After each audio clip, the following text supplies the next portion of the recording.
A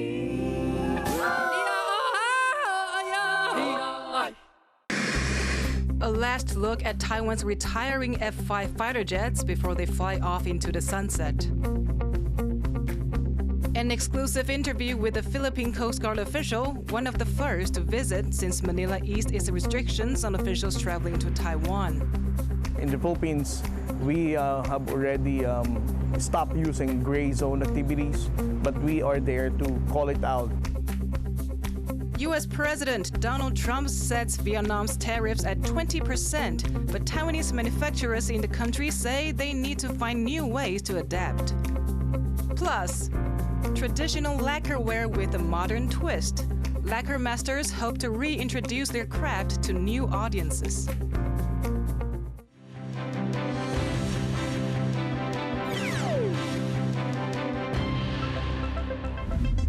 Welcome to TaiwanPlus News. I'm Yvonne Yang. Taiwan's military is getting ready to retire its fleet of F-5 aircraft after decades of service. Our reporter Jaime Ocon went to Hualien ahead of a farewell ceremony on Friday. Taiwan's Air Force is letting the media get a sneak peek on what it takes to make sure the country can defend its airspace. And that starts with making sure it can rearm and refuel its jets as efficiently as possible. Ground crews are trained to arm these fighters and carry out safety checks in under 30 minutes. But while the teams are fast, the RF-5E, also known as the F-5, can no longer keep up with the demands of modern service and will soon be retired. 主要都是靠技力来维修，还有少部分还是必须得靠一些老班长的经验传承为辅助，才能完成我们飞行前的检查。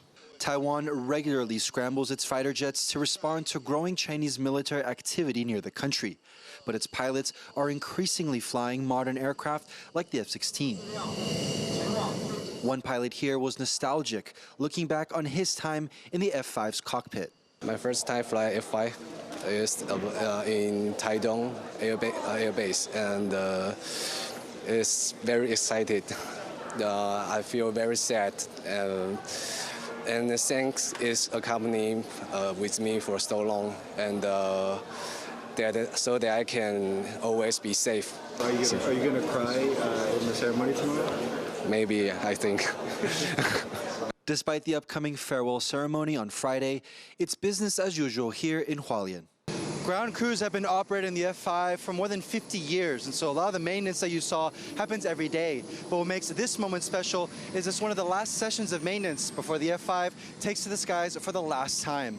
Ryan Wu and Jaime Ocon in Hualien for TaiwanPlus. In a rare visit, a Philippine delegation has traveled to Taiwan for a maritime forum. The delegation includes one former and two current senior officials, including a spokesperson for the Philippine Coast Guard. It comes after Manila lifted its decades-old restrictions on official travel to Taiwan in April. The delegation also met with President Lai Ching-te during their visit. Philippine participation is seen as a major milestone in Taiwan-Philippine relations, coming amid rising tensions between China and the Philippines in the South China Sea. And for more on the Philippine officials' visit to Taiwan, our senior reporter David Santos spoke to one of them, Coast Guard spokesperson Jay Terriella, in an exclusive interview for TaiwanPlus. Though billed as the first Philippine delegation to visit Taipei since Manila eased restrictions on its officials visiting Taiwan, Terriella says he's here in his role as an academic. David began by asking why it's important that Manila takes part in the Maritime Forum. So, Dr. Terriella, talk to us about your visit to Taiwan.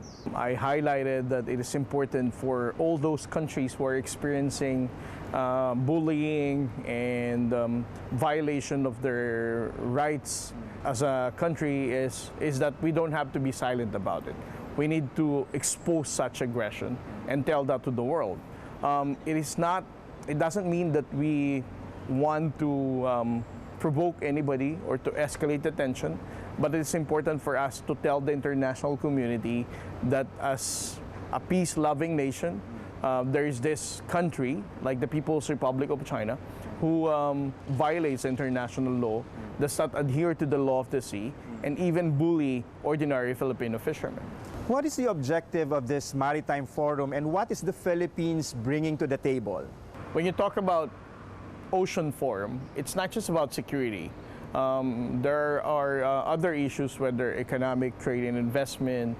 You also talk about, most importantly, the protection of the marine environment. So these are three pillars of maritime governance that we really need to look into. The first one is, of course, security. The second one, security and adherence to the international law. The second one is the protection of the marine environment. And the third one is the blue economy. These are the things that we can ignite the conversation and learn from each other. Both the Philippines and Taiwan continue to face China's aggressive actions. What lessons are we learning from each other based on the engagements you've had in this forum? We should stop calling it as gray zone already. In the Philippines, we have already stopped using gray zone activities, but we are there to call it out outright a violation of international law. It is illegal, coercive, aggressive, and deceptive action on the part of the People's Republic of China. And then for us to learn from the Taiwanese government as well is to how do they deal with the misinformation and fake news. I think the Taiwanese people had been also subjected to information operation. How does the Taiwanese government deal with all of those misinformation that are also being spread out in different social media platforms? You had the chance to meet the president of Taiwan. Did you get to speak to him, and what was the conversation like? Well, I had a chance to ask a question to the president. He was actually kind enough to respond to a lot of questions from different delegates coming from different countries. But for me, I asked him that since we are part of the first island chain, and the Philippines is actually very close to Taiwan, in his administration as the president of Taiwan, how he can be able to further improve our cooperation in different dimensions of engagement. And he highlighted that under his administration, he really supports strengthening our cooperation in different dimensions. But he said the difficulty sometimes is on the those who are on the receiving end of the cooperation proposals that they have. That was Philippine Coast Guard spokesperson Jay Terriella. Vice President Bee Kim-hsiao reaffirmed ties with the U.S. and her commitment to Taiwan's defense during AIT's Independence Day celebration. Taiwan will never seek conflict, but we will not shy away from our responsibility to protect our people and our values. Speaking at a baseball-themed event hosted by the US's de facto embassy, Hsiao emphasized the need for progress on tariffs and defense cooperation. AIT Director Raymond Green echoed her remarks, reaffirming the US's commitment to peace in the Taiwan Strait. We often talk about the fact that when America wins, Taiwan wins. And just as spending for Taiwan's defense has strong bipartisan support in the U.S. Congress, I fully expect Taiwan's political parties to devote the resources needed to maintain peace. The celebration comes before the actual holiday on July 4th. Pro-Palestinian activists say Taiwan is helping send military-grade steel to Israel. They're demanding freight giant Evergreen stop a shipment that's already on the way. And they say they're ready to get the government involved if need be. John Van Trieste reports. The Gaza war is unfolding over 8,000 kilometers away from here in downtown Taipei. But a group of protesters say that Taiwan has its own, possibly deadly role to play in the conflict, and they want to stop to it now.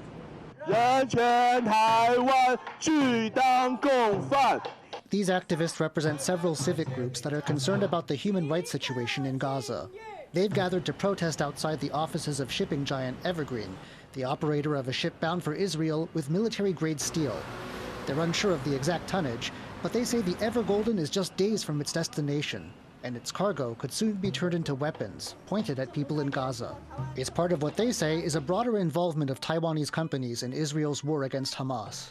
在加沙进行攻击的 F-35 战机、F-16 战机、无人机、军用电脑等，都极大有机会有台湾制造的部件与关键技术。台湾人所生产的零件正在被运用在加沙，作为杀戮巴勒斯坦平民、妇女与儿童的杀人凶器。 Evergreen has told TaiwanPlus it has no role in the sale or final use of the goods it carries, and that it will continue reviews to make sure it meets all legal and social responsibilities. And stopping this shipment could be complicated. The ship's owner may be Taiwanese, but it flies the Panamanian flag, and its owner is based in Japan. Still, the protesters say the shipment violates international law, and so Taiwan has to do something, whether the country is a UN member or not. The ship is fast approaching the eastern Mediterranean, but pro-Palestinian activists say they won't let it pressure on its owner until it changes course. Scott Huang and John Van Trieste in Taipei for TaiwanPlus. U.S. President Donald Trump has imposed a 20% tariff on Vietnam's export to the U.S., down from his earlier threat of 46% in April. Trump announced the new rate in a social media post, adding that third country shipments routed through Vietnam would face a 40% levy. That's to discourage the practice known as origin washing.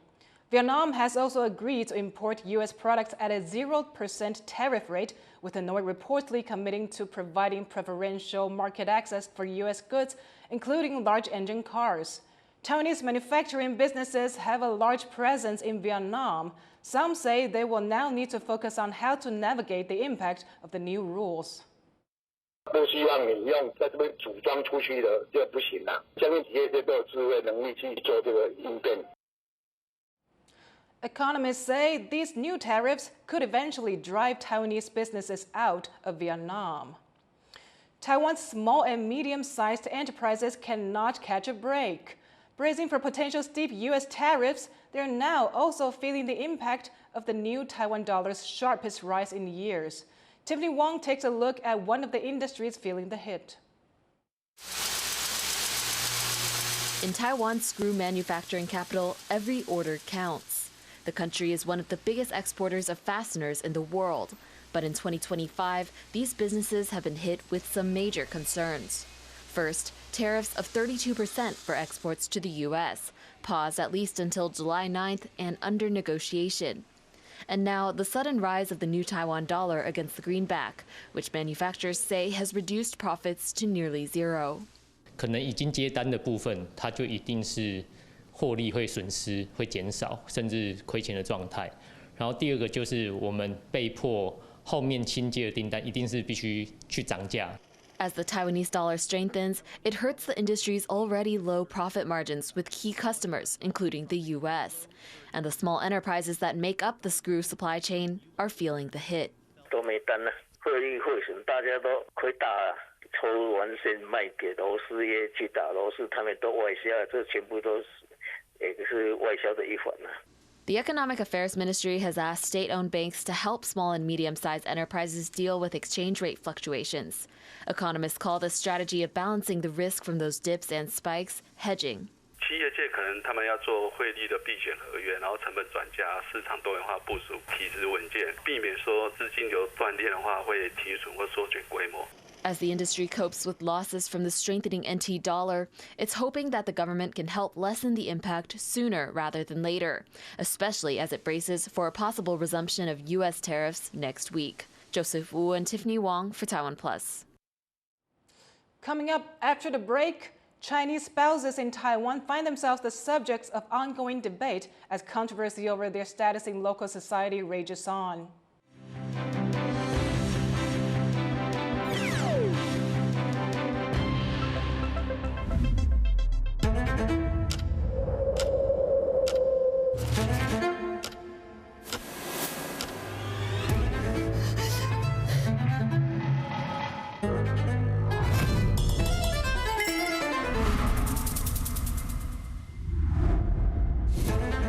过人生的话，你发现说我们大部分都是暧昧的。我自己少遇见一朵花，我可能就不是这个样子。开始思考什么叫做一个本土性。大声的唱出来说我是台湾人。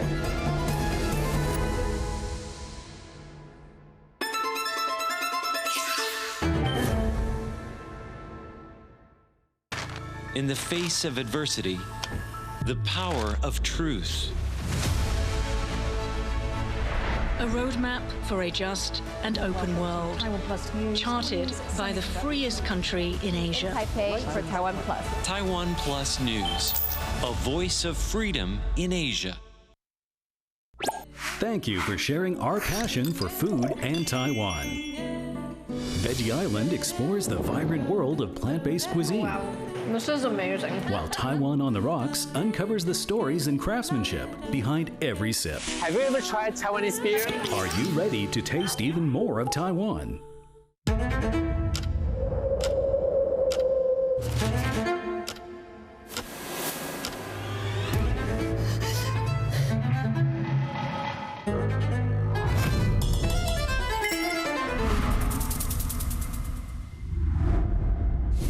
经历过人生的话，你发现说，我们大部分都是爱美的。我自己少遇见一朵花，我可能就不是这个样子。开始思考什么叫做一个本土性，大声的唱出来说我是台湾人。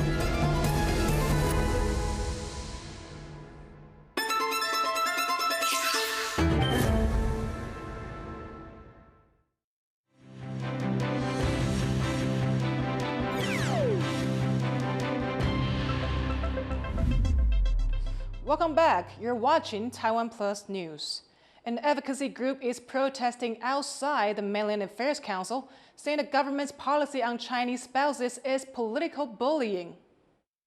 政府它有明确的证据可以证明这1.2万的陆配有双重户籍吗？明明这件事情就应该是要由政府举证，可是这个时候他非但不举证，他还要求我们的陆配要自证清白。这些机票钱。Taiwan's government asked over 12,000 Chinese spouses living in Taiwan and their children to prove they've renounced their household registration in China by the end of June. Not doing so risks losing their legal status in Taiwan. The Mainland Affairs Council defended the requirement, which has been in place since 2004. 我不知道那个抗议团体要我们道歉什么哈？因为实际上很多陆配朋友他们都已经去办理了啊，而且我们所看到的现在的状况就是，你只要愿意回去办，基本上没有什么办不下来的。The council says over 6,000 Chinese spouses have complied with the requirement. Taiwan says it will look into a Chinese company's plan to buy a Taiwanese firm amid concerns it could acquire sensitive technology. Dongshan Precision Manufacturing, a printed circuit board maker, plans to acquire Hsinchu-based Source Photonics for nearly $7.5 billion. Some are worried China could use the company to bypass U.S. and Taiwanese export controls and gain access to advanced technologies, including advanced 3-nanometer chips. The Economy Ministry says it will not grant investment approval if it finds risks to Taiwan's security or economy. 我们还没有收到这家公司的这个投资计划变更的这个申请，提出这个投资计划变更的申请的话，当然我们绝对会严审。好，那如果有这个涉及到国家安全或经济发展之余的话，最严重就是要废止公司的这个投资许可。As the U.S.-China tech rivalry heats up, Taiwan is working to protect its industries while keeping its economy open. One Taiwanese woman based in Osaka is bringing a taste of her homeland to the famous Japanese city with a unique snack bar. Our reporter Sandy Chi visited the bar to see what she has on offer. いらっしゃいませ。こんばんは、アリです。Stepping into this shop, customers are immediately surrounded by laughter. The snack bar is called Hanamizuki, which means dogwood flower. It's located in bustling Kitsashinchi, a part of Osaka known for its vibrant nightlife. Bars like these are common in Japan, where drinking holds an important place in both work and social culture. Sharing drinks with friends and colleagues fosters a sense of camaraderie and openness. But this snack bar is different from others in the area. It gives its customers a taste of Taiwanese hospitality, all thanks to 59-year-old Li Chunhua from Hualien, Eastern Taiwan, or Yukari, as she's known to the locals. 听到我是台湾妈妈桑的时候，他们就会跟我聊天，聊台湾，曾经去过台湾的人，那不知道台湾的人，想去台湾的人，也会问我台湾的一些现在是怎么样，他们想去台湾可以去哪里玩这样，所以就从这里话切进去，就这样融进来的。It's not just Yukari's hospitality that draws customers. It's also the Taiwanese treats she makes. 我会做，我小时候我们家我会自己包水饺啊，做一些。就是日本人吃不到葱油鸡啊、菜包能啊、菜脯蛋啊，然后那种小吃就是卤肉啊，那种卤肉就是米粉啊，那些东西在日本吃不到的。Yukari is the soul of the snack bar, running it for over a decade while raising her 2 children by herself. Before opening the bar, she juggled 2 jobs, working day and night, and surviving on just 3 to 4 hours of sleep each day. To better support her children and give them a more stable life, Yukari decided to open the snack bar. The process wasn't easy. 那当中真的很辛苦，要带孩子，小孩子要高考，然后又要准备店里的，那时候只能一直很拼命的打拼，很拼命的做。Yukari's hard work has paid off. Many of her clients are regulars.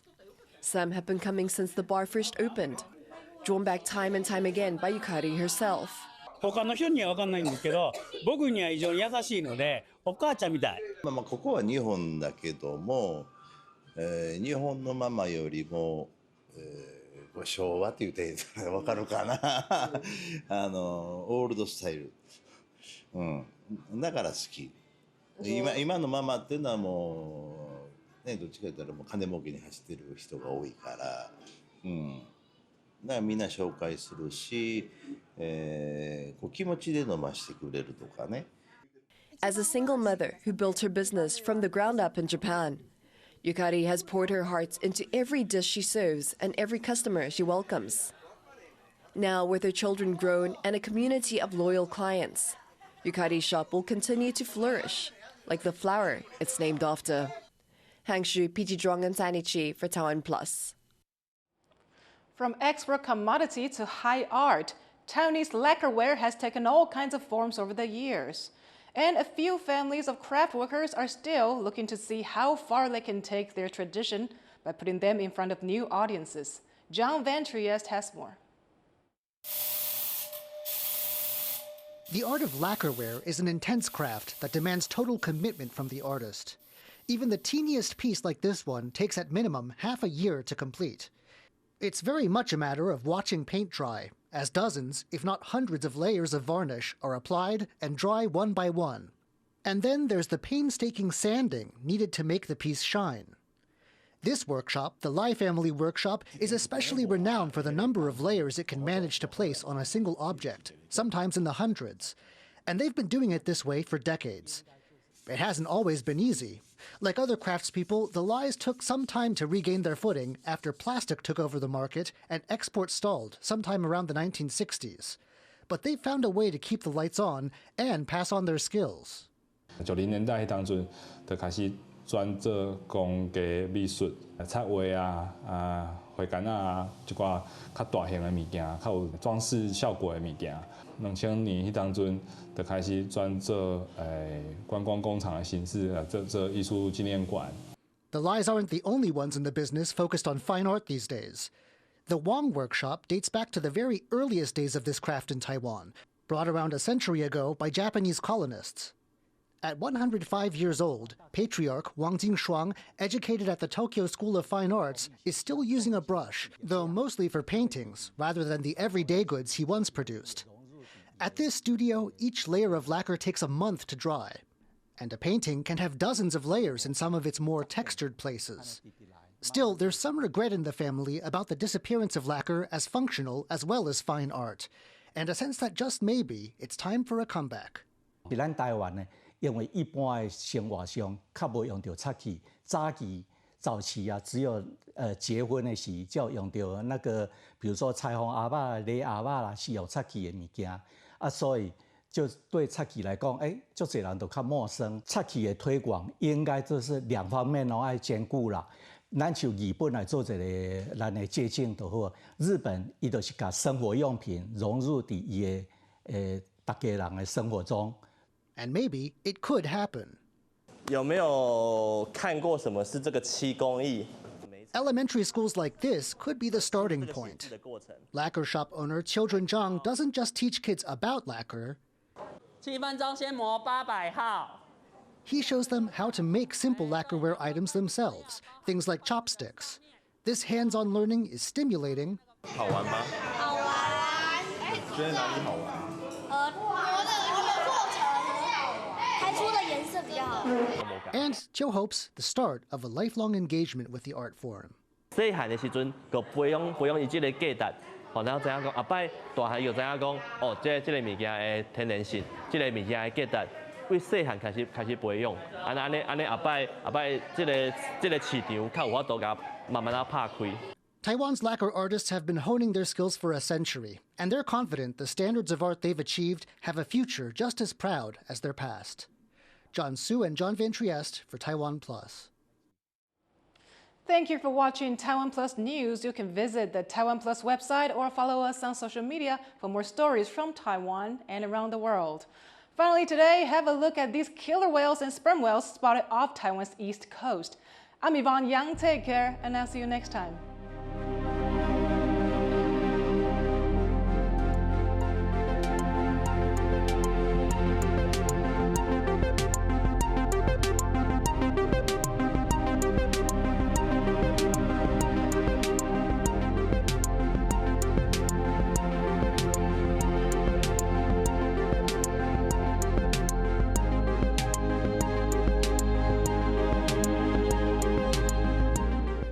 For more stories from Taiwan and around the world, follow TaiwanPlus on social media.